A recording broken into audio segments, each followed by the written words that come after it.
कहानी की शुरुआत में एक छोटे से बच्चे हंटर को दिखाया जाता है जो दूसरे लोगों की तलाश में पहाड़ी पर गया होता है। तभी एक क्रिएचर उस पर हमला करने के लिए उसका पीछा करने लगता है, जिससे वह बचने के लिए 8000 फीट पर बने लाइन की ओर भागता है। तभी उस पर क्रिएचर हमला करने ही वाला होता है। उससे पहले ही वह लाइन पार करके बच जाता है, क्योंकि वे क्रिएचर कभी भी 8000 फीट से ऊपर नहीं जाते हैं। उस क्रिएचर को लोग रीपर्स के नाम से जानते हैं। दरअसल रीपर्स 3 साल पहले दुनिया के हर एक कोने में जमीन के अंदर से निकले और लोगों को मारने लगे। वे न तो खाते थे न ही आराम करते थे, वे सिर्फ लोगों को मारते थे। उन पर गोले बारूद का भी कोई असर नहीं होता था। गोलियां उन्हें सिर्फ कुछ ही समय के लिए रोक पाती थी। वे 1 महीने में दुनिया के 90% आबादी को खत्म कर दिए। अब बचे हुए लोग 8000 फीट से ऊपर चोटी पर रह रहे होते हैं, क्योंकि रीपर्स 8000 फीट से ऊपर नहीं जाते हैं। वेल भी उन्हीं चोटी पर अपने बेटे हंटर के साथ रह रहा होता है।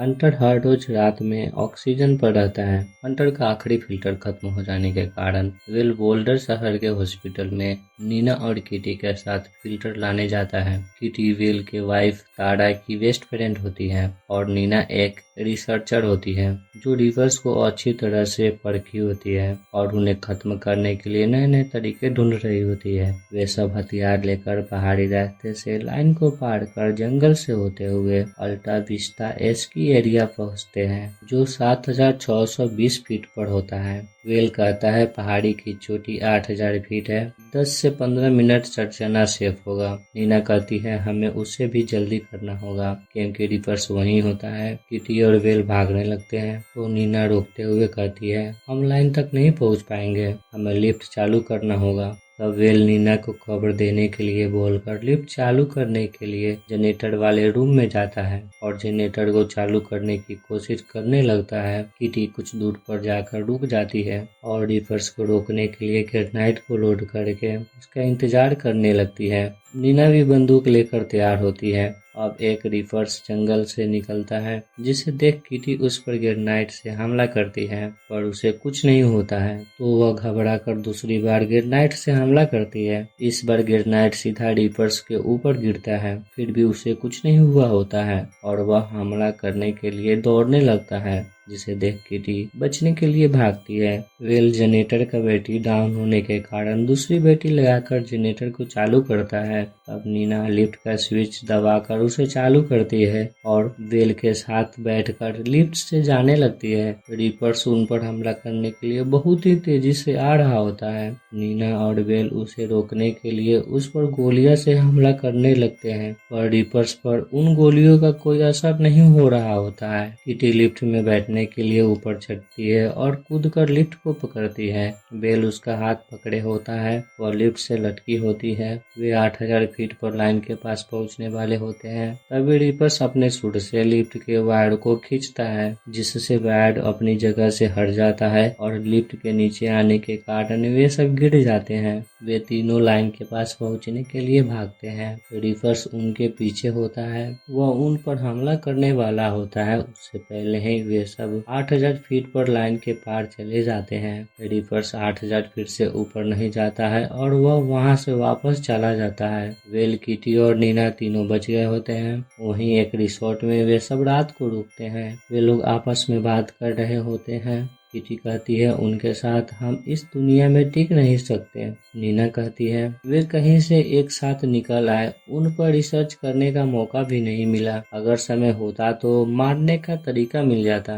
वे सब वहीं सो जाते हैं। दूसरे दिन वे सब बोल्डर माइन के रास्ते से जाने के लिए कैलवे माइन पहुंचते हैं। वेल उन्हें 8000 फीट से नीचे लेकर जाने वाला होता है। नीना कहती है ये सुरंग एयर टाइट नहीं है, कैसे पता कि कोई सुरंग नीचे के लेवल तक नहीं जाते हो। रिपर्स जमीन से आते हैं, वे अंधेरे में भी देख सकते हैं। CO2 की हल्की मात्रा भी सूंघ लेते हैं, जो इस सुरंग में तेजी से जमा होगा। वह बहुत गुस्से में होती है, फिर भी वह उनके साथ सुरंग में चली जाती है। वे सब सुरंग से होकर जा रहे होते हैं, जहाँ सिर्फ अंधेरा ही अंधेरा होता है। वे सब लेवल 8 से जाने वाले होते हैं, पर उसे बिल्डिंग से बंद कर दिया गया होता है। उनके पास कोई और रास्ता नहीं होने के कारण वे लेवल 7 से होकर जाते हैं, जो लाइन से 3000 फीट नीचे होता है। वे सब सीढ़ी से उतरकर सुरंग से होकर जा रहे होते हैं। तभी किटी को कुछ आभास होता है। वे सब अपनी लाइट को हाथ से रोककर देखते हैं।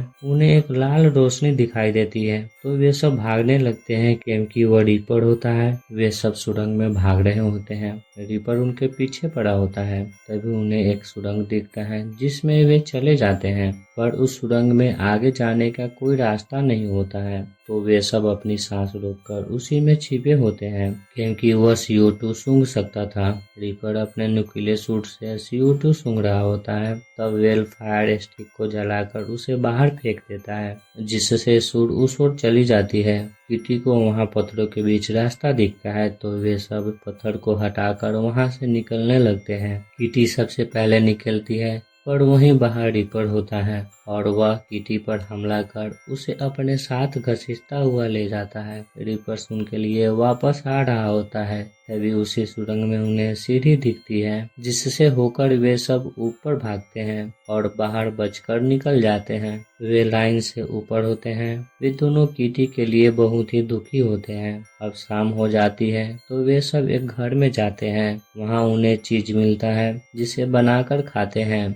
दूसरे दिन सुबह वे दोनों एक गाड़ी से लाइन को पार करते हुए शहर में हॉस्पिटल जाते हैं। वहाँ सब कुछ बिखरा पड़ा होता है। वे सीढ़ियों से होते हुए 5th फ्लोर पर पहुँचते हैं और हंटर के लिए फिल्टर खोजते हुए एक कमरे में जाते हैं। वेल वहाँ से फिल्टर अपने बैग में रखकर नीना के साथ भागता है। तभी उस पर रीपर्स दीवार के पार से हमला करने लगते हैं, जिससे बचकर वे सब 6th फ्लोर पर भागते हैं। वे भाग रहे होते हैं। वेल दरवाजा खोलने की कोशिश कर रहा होता है। तभी रीपर सूट से दरवाजा को तोड़कर वेल को जकड़ लेता है तो नीना एक कुल्हाड़ी उठाकर उसके सूट पर हमला करती है, जिससे वेल छूट जाता है। वे दोनों वहां से भागकर एक कमरे में जाते हैं जिसमें बहुत सारे गैस सिलेंडर होता है।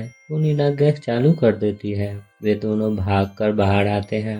बेल को वहाँ बहुत सारे ऑक्सीजन सिलेंडर दिखता है तो वह नीना को सीढ़ियों के पास जाने के लिए बोलकर खुद भी छिपकर रीपर्स का आने का इंतजार करने लगता है। जैसे ही रीपर्स उन पर हमला करने आता है वैसे ही वह सिलेंडर पर गोली चला देता है, जिसके विस्फोट से रीपर्स नीचे जाकर गिरता है और वह वहीं गिरा ही रहता है। वे दोनों वहां से निकलने लगते हैं। नीना का लैब वहीं पास में ही होता है, जहां जाने के लिए वह वेल को कहती है क्योंकि उसे लगता है कि उस लैब में रीपर्स को मारने के लिए वह तरीका ढूंढ लेगी। पर वेल जल्दी से हंटर के लिए फिल्टर ले जाना चाहता था, जिससे हंटर को सांस लेने में तकलीफें नहीं होगी, लेकिन नीना के समझाने पर वह जाने के लिए मान जाता है। वे दोनों गाड़ी में बैठकर वहां से भागते हैं और लैब पहुंचते हैं। रास्ते में जब वे आ रहे होते हैं तो उन्हें रीपर्स का स्केलेटन मिला होता है, जिसे नीना अपने पास रख ली होती है। अब वेल वहीं पर पहरा देने लगता है।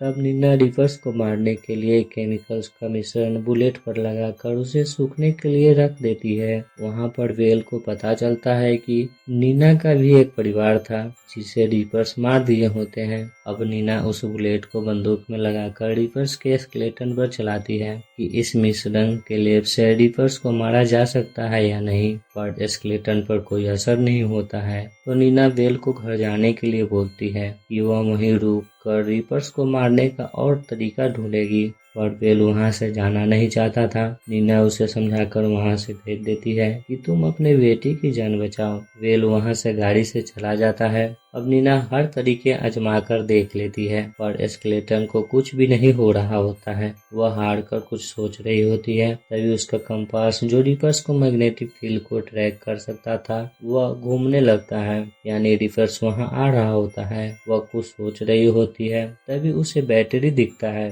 अब उसे एक नया तरीका मिल गया होता है, तो वह बैटरी में यूज होने वाले कोबाल्ट का मिश्रण बुलेट पर लगाकर उसे सुखाती है। तभी वहाँ रीपर्स आ जाता है तो वह बुलेट को उस पर चलाती है। तभी दूसरी ओर वेल गाड़ी से भाग रहा होता है तो उसके गाड़ी का टायर फट जाता है और गाड़ी पलट जाती है। वेल बेहोश हो गया होता है। उसे होश आता है तो वह अपनी बैग और बंदूक को लेकर वहाँ से भागता है, क्योंकि बहुत सारे रीपर्स वहाँ आ गए होते हैं। वेल भागते हुए पहाड़ी पर चढ़ रहा होता है। रीपर उसका पीछा कर रहे होते हैं। वो तेजी से ऊपर चढ़ने के लिए भाग रहा होता है, क्योंकि लाइन वहीं पास में होती है। वह चट्टानों से होते हुए लाइन की ओर भाग रहा होता है। रीपर पीछे ही होता है, लेकिन वो लाइन के पास पहुंचता उससे पहले ही वहां पर एक रीपर्स आ जाता है। तो वह चट्टान के नीचे छुपता है। वह देखता है कि तीनों तरफ से रीपर्स उसे घेरे हुए हैं। तब लाइन्स के पास वाला रीपर हमला करने आ रहा होता है, तो वह उस पर बंदूक से हमला करने लगता है, पर रीपर्स को कुछ नहीं हो रहा होता है। उसकी गोली भी खत्म हो जाती है, तो वह अब हारकर मरने के लिए तैयार हो जाता है। अब रीपर्स उस पर हमला करने वाला होता है, उससे पहले ही नीना उस पर गोली से हमला कर देती है, जिससे वह रीपर्स बम की तरह फट कर खत्म हो जाता है। नीना बाकी दोनों रीपर्स को एक एक कर खत्म कर देती है। जिस रीपर्स को मारा नहीं जा सकता था उसे नीना मार दी होती है। वह कमाल कर दी होती है। वेल देखता है कि रीपर्स के जो टुकड़ा होता है वह मशीनी होता है, यानी रीपर्स एक मशीन होता है जिसे इंसानों को मारने के लिए प्रोग्राम किया गया होता है। इसलिए वे न खाते थे न ही आराम करते थे। वे एलियन के द्वारा प्रोग्राम करके भेजे गए थे जो सिर्फ इंसानों को मारते थे। अब ये दोनों अपने घर वापस आ जाते हैं। वेल का बेटा हंटर उन्हें देखकर बहुत ही खुश होता है। अब नीना पायरस झंडा को लोगों को बताने के लिए फहरा देती है कि उन रीपर्स को मारने का तरीका मिल गया है। उस झंडे को देखकर सभी लोग दुनिया के हर लोगों को बता देते हैं कि उन्हें मारने का तरीका मिल गया है। अब सभी लोग एक साथ मिलकर रीपर्स को मारने के लिए गोलियां बनाने लगते हैं और सब मिलकर बंदूक लेकर 8000 फीट लाइन से नीचे जंगल और शहर में रीपर्स को मारने के लिए जाते हैं। सभी जगह पर रीपर्स को मारकर गिराया जा रहा होता है। रीपर्स उन गोलियों के हमले से विस्फोट होकर फटने लगते हैं। हर जगह उन्हीं को फटता विस्फोट होता दिखाया जाता है। वे सब दुनिया के सभी रीपर्स को मारकर खत्म कर देते हैं। अंत में वेल और नीना दूरबीन से एलियन शिप को, जो आसमान में तारों की तरह चमक रहे होते हैं, उन्हें देखते हैं।